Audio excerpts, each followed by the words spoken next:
Selamat pagi Bapak Ibu Saudara-saudara yang kekasih, Shalom.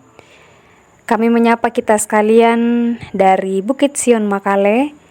Semoga kita selalu dalam keadaan yang sehat dalam lindungan Tuhan. Mari dengan penuh sukacita mempersiapkan diri kita untuk bersama-sama merenungkan firman Tuhan di pagi ini. Yang akan kita renungkan ialah dari Zakaria pasal 14 ayat 1 sampai ayatnya yang ketiga. Sebelum membacanya dan merenungkan, mari berdoa. Syukur padamu ya Tuhan, yang empunya seluruh kehidupan kami, bahwa segala keberadaan kami saat ini, semua hanya karena Tuhan yang berkenan. Karena kasih Tuhan, kami boleh beristirahat dengan penuh kenyamanan, aman, dan pagi ini kami kembali dibangunkan dengan tubuh yang kuat, tubuh yang sehat, menghirup udara yang segar yang Tuhan sediakan selalu bagi kami. Sebelum kami memulai aktivitas hari ini, kami akan mendengarkan firman Tuhan sebagai kekuatan untuk menjalani hari hidup kami.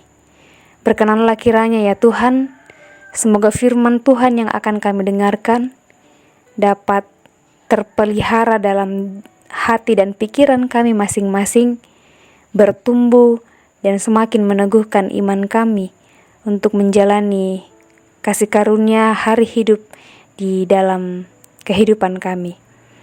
Bersabdalah kepada kami ya Tuhan, kami telah siap untuk mendengarkan firman-Mu. Di dalam nama Yesus Kristus, kami datang kepada Bapa di sorga. Amin.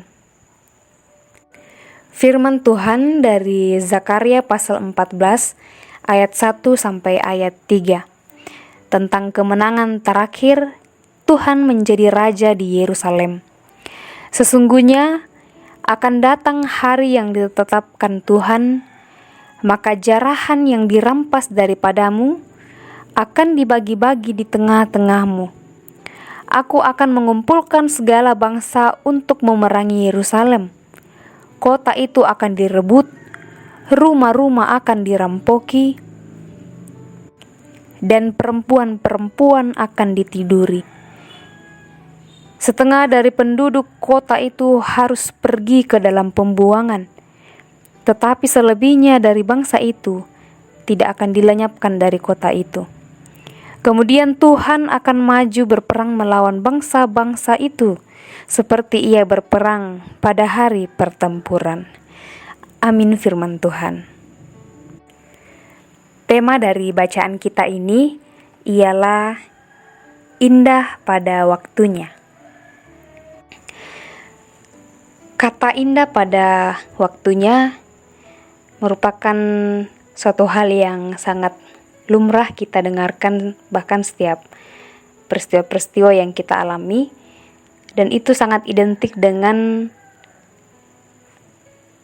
ketika kita berada dalam sebuah pergumulan-pergumulan, dan ini menjadi kekuatan atau pengharapan bagi kita.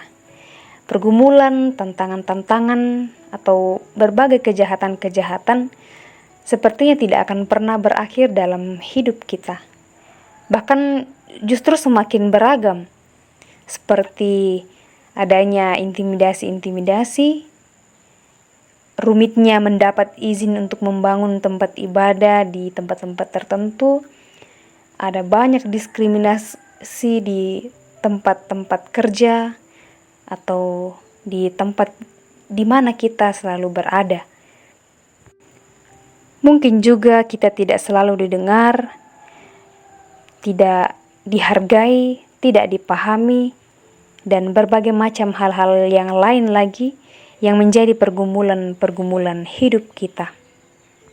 Kejahatan dalam berbagai bentuk itu hampir terjadi setiap harinya di berbagai kalangan, dan akhirnya mengakibatkan terjadinya perpecahan. Sehingga muncul berbagai pertanyaan bahwa kenapa hal-hal ini, kejahatan-kejahatan bisa terjadi atau diizinkan untuk terjadi. Nah, dalam perenungan ini kita akan melihat bagaimana kedaulatan dan kekuasaan Tuhan di bumi ini, kekuasaan dalam menolong kita untuk menghadapi semua itu.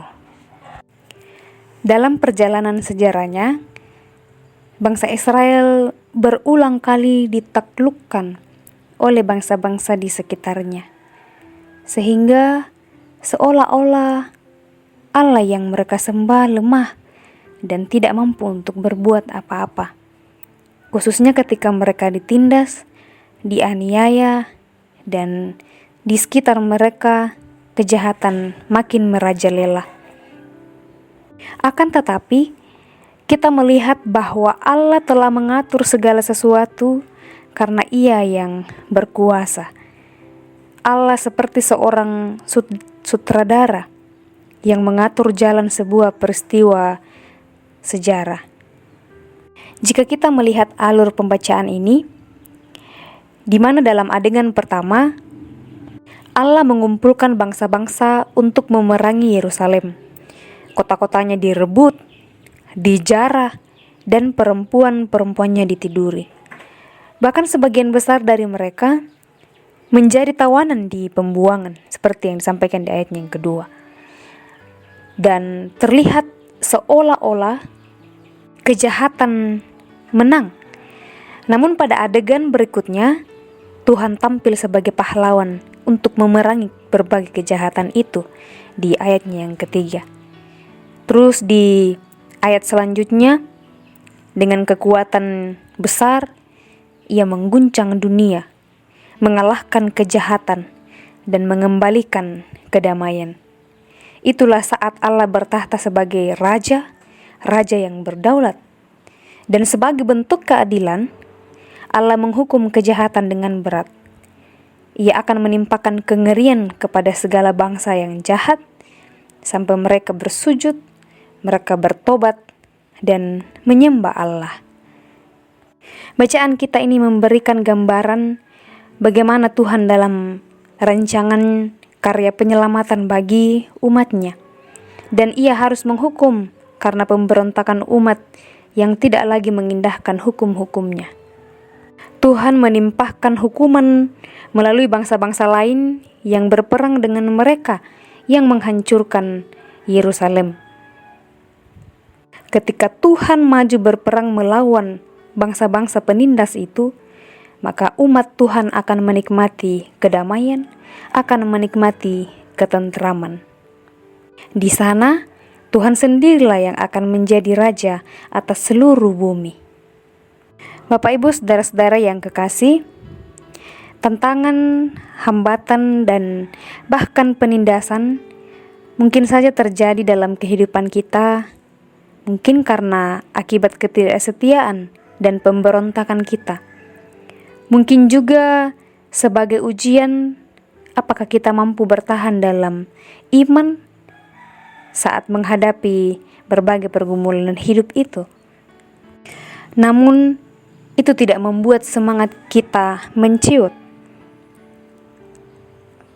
Waktu Tuhan akan datang tepat pada waktunya untuk memutarbalikkan semuanya, untuk menegakkan keadilan dan kebenaran. Ingatlah bahwa penyertaannya itu selalu ada. Ia adalah pembebas dan penyelamat kita, seperti yang telah dilakukan oleh Yesus Kristus dalam karya penyelamatannya bagi kita seluruh umat manusia. Jangan bimbang, Kristus sudah mengalahkan kuasa dosa dan maut. Kejahatan memang ada dan sedang berpengaruh banyak di sekitar kita, tetapi semua dalam kendali Allah, dalam kendali Raja yang berdaulat. Saatnya akan tiba, kita akan melihat pemerintahan Tuhan kita ditegakkan secara mutlak, dan kejahatan pun akan ditumpas habis, sehingga kemenangan terakhir akan menjadi milik kita bersama dengan Allah. Amin firman Tuhan. Mari kita berdoa. Terima kasih Tuhan, kami boleh menikmati firman-Mu pagi ini. Rengkuhan kasih-Mu begitu membuat kami tenang, membuat kami damai. Dari firman-Mu ini, kami semakin disadarkan bahwa betapa Tuhan selalu ada di pihak kami, mengasihi kami, membela kami, jika selalu taat dan setia kepada Tuhan. Meski dalam berbagai keterbatasan, kami seringkali jauh dari Tuhan, melupakan Tuhan, apalagi jika kami sedang dalam berbagai permasalahan-permasalahan yang menghimpit kami. Namun kami juga sadar bahwa dalam keterbatasan kami itulah Tuhan hadir, menegur kami, dan selalu rindu untuk menuntun ke arah yang benar. Karena kami ini anak Tuhan, kami ini milik Tuhan. Olehnya itu, mohon ajar kami untuk selalu merendahkan diri di hadapan-Mu, selalu merindukan Tuhan dalam seluruh lini hidup kami, untuk diarahkan ke arah jalan yang Tuhan kehendaki. Bapa, kami bersyukur bersama orang tua kami yang Tuhan perkenankan mengecap masa-masa indah di usia lanjut. Topangan Tuhan selalu mereka rindukan. Lawatlah kiranya dalam berbagai kelemahan dan ketidakberdayaan, sehingga selalu mampu untuk menikmati kasih-Mu dan memaknai bahwa Tuhan tak pernah meninggalkan mereka dalam kehidupannya. Bagi saudara-saudara kami yang sedang berjuang dengan sakit penyakit, Tuhan tolong. Berkenanlah atas setiap usaha yang dilakukan. Sekiranya semua proses yang dilalui akan mendatangkan sukacita dan damai sejahtera, menikmati kasih Tuhan yang tiada tara. Juga bagi segenap umat-Mu yang berjuang dalam memenuhi kebutuhan hidup, dalam pekerjaan, dalam usaha, dan setiap rencana-rencana dan harapan-harapan kami. Tuhan tolong kami, agar kami selalu mampu menikmati kasih dalam proses itu, selalu mengandalkan Tuhan dengan hikmat dan percaya bahwa Tuhan akan selalu cukupkan kebutuhan kami. Berkati seluruh pemerintah kami, pemimpin-pemimpin kami.